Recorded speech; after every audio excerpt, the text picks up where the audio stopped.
La fête est terminée. Il n'y aura pas eu de 30 juin congolais ni au Rwanda ni au Burundi. La plus petite république d'Afrique et le royaume le plus exigu du monde sont entrés dans l'indépendance sans histoire. Pourtant, les Rwandais et les Barundis ont pris le chemin le plus difficile qui soit, le chemin de la liberté. Cela, le chanteur aveugle de Gitarama au Rwanda qui chante les bienfaits de l'indépendance et les mérites du président Kayibanda ne le sait pas.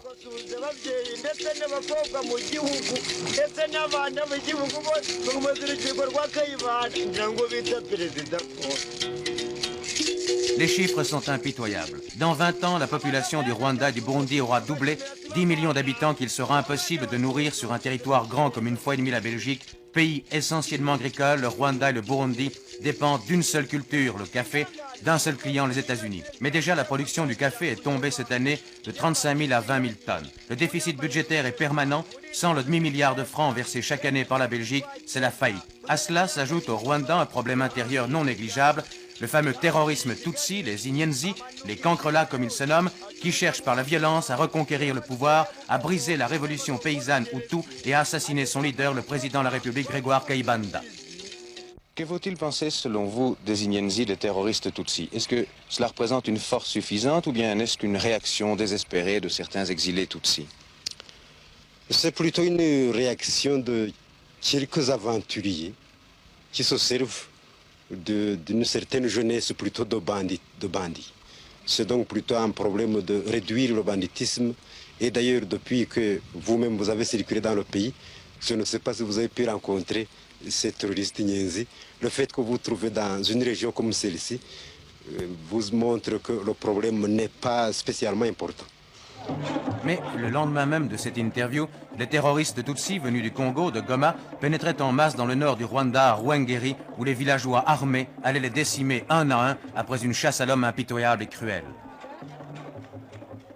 La garde nationale rwandaise, cette jeune armée formée il y a 1 an et demi, encadrée par quelques Européens, allait recevoir son baptême du feu.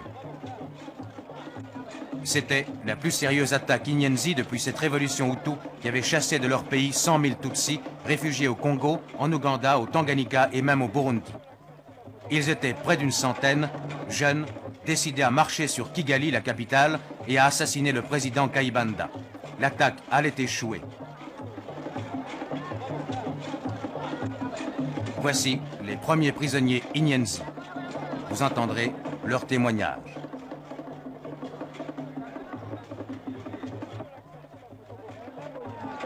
Est-ce qu'il y a un plan d'assassinat des personnalités du gouvernement? Mbese ubu ngubu mutekereza kugira ngo mwice abantu bose abantu babakuru mbese ushobora kugira ngo mushobora kugica mwana bitekereje kuri je ntabwo nshobora kugira ngo mbice ako abakuru bo babishaka hari zike on doit tuer tout le monde. Tous diront nous avons été enrôlés de force, mais ce tatouage sur le bras qui guérit le nom du moine exilé est un aveu. Pour la première fois, des documents et un butin de guerre important ont été saisis. Appareils photographiques soviétiques, divers ouvrages de propagande en provenance des pays de l'Est, et même un manuel d'astrologie dans lequel les Inyenzi auraient dû lire leur défaite.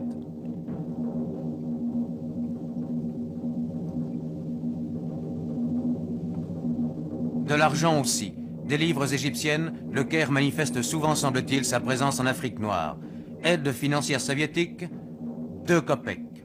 Bilan de cette opération, 35 Inyenzi tués, 25 prisonniers. Écoutons encore le témoignage d'un Inyenzi capturé à l'aube, il a 20 ans. Pourquoi êtes-vous Inyenzi? J'étais posé par les autres. Donc vous affirmez que vous n'êtes pas Inyenzi? Non, non. Vous êtes Tutsi? Si, je le suis. Une ariste? Si. Et maintenant, est-ce que vous avez peur? De quoi? De la population, du jugement, peur d'être tué?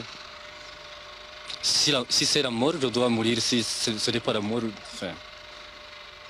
Qu'est-ce qui va vous arriver maintenant? Comme? Qu'est-ce que vous allez devenir maintenant? Moi? Peut-être un prisonnier ou un mort ou comme ça. Vous n'avez pas peur de mourir? Tout le monde meurt. Vous étiez obligé de venir avec les Inyenzi? Si.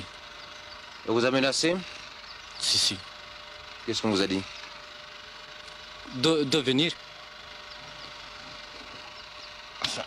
On m'a dit que je suis obligé de venir. Ils étaient arrêtés avec leurs 4 fusils. Et que voulait-il faire? Tuer la population? Tuer les gens de Kigali, je ne sais pas vous dire si c'est tel ou tel. Il voulait tuer des gens. Si, Des Européens aussi? aussi.